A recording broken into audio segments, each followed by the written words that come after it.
September Says, a very, very different film. This is the directorial feature debut from Ariane Labed, who's the French actress who won the Volpi Cup for her role in Tina Rachel Sangarai's Attenberg, and sort of became the face of what was then called the Greek weird wave.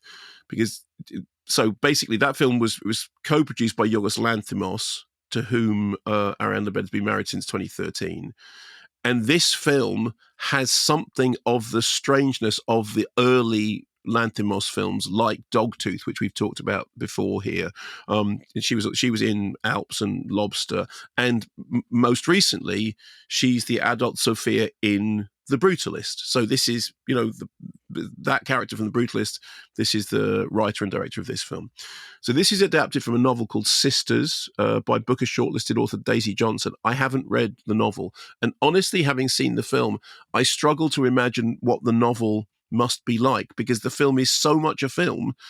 I have no idea what the literary source would be like. So it's a fable of sisterhood.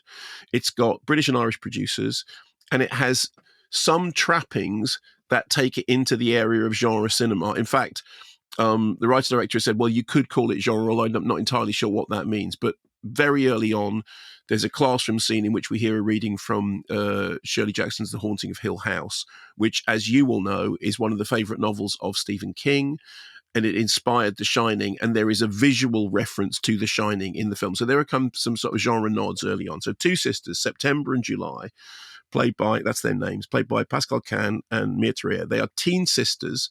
They are very close in age. They are closer still in their emotional bonding.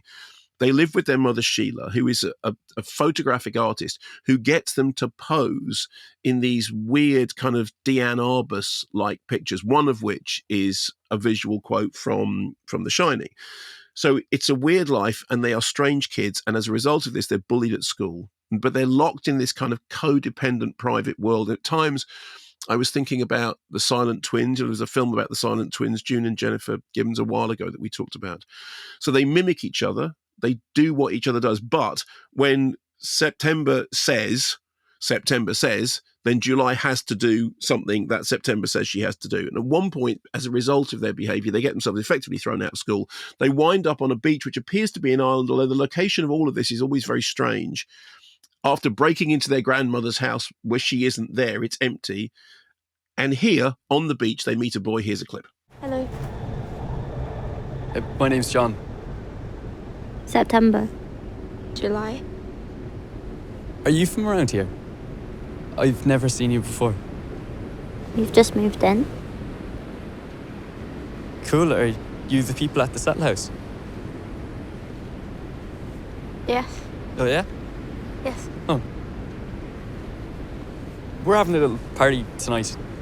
What kind of party? Beach party down by the rocks. We're going to light a fire and have a couple of beers and maybe even go for a swim. You should come. Okay. Great. Maybe. Good. See you tonight then. And that's about the most normal interaction in the whole of the film, because the whole of the rest of the film is much stranger and weirder than that. So Ariane Labed says, I like art that pushes normal circumstances to become disturbing, supernatural, and somewhat detached from reality. And that is sort of what's going on here. You remember I reviewed that Julia Ducournau film, Raw, which was it's a film about cannibalism, but it isn't about cannibalism. It's about coming of age and sisterhood and, sister rivalries. And this is sort of the same thing in that it is a film about sisterly rivalries and bonds, but it just happens to resemble a kind of Lynchian nightmare and have things in it that border upon the not even supernatural, but kind of eerily unnatural. One of the things I really like about it is that the director has a background in dance and performance art, and which we've seen in her work on screen. And she's very, very interested in telling stories through physical performance, not so much through dialogue. I mean, the dialogue is fairly minimal. And I read an interview with her in which she was talking about camera movement being a form of choreography. She said, anything to do with movement should be very sparing and very precise.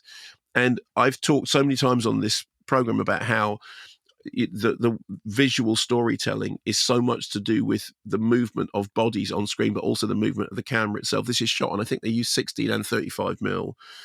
And it creates this like I said, this slightly Lynchian world in which you're not quite sure where it is. It's very geographically unspecific. It seems to exist in a sort of netherworld. It could be any time period. I mean, there are mobile phones in it, so it's obviously modern, but it's kind of unmoored. And it's a story about two people locked in this kind of private world, having been sort of shut out of the wider world, possibly by the fact that they've been raised by their mother, who has a kind of peculiar take on them. I'm not entirely sure what it's about, and I'm not entirely sure that it all works. But all the time I was watching it, I was pretty engrossed. Even when I think in its third act, it takes a leap that I didn't buy. There's something happens, and there's a sort of twist that just felt contrived to me.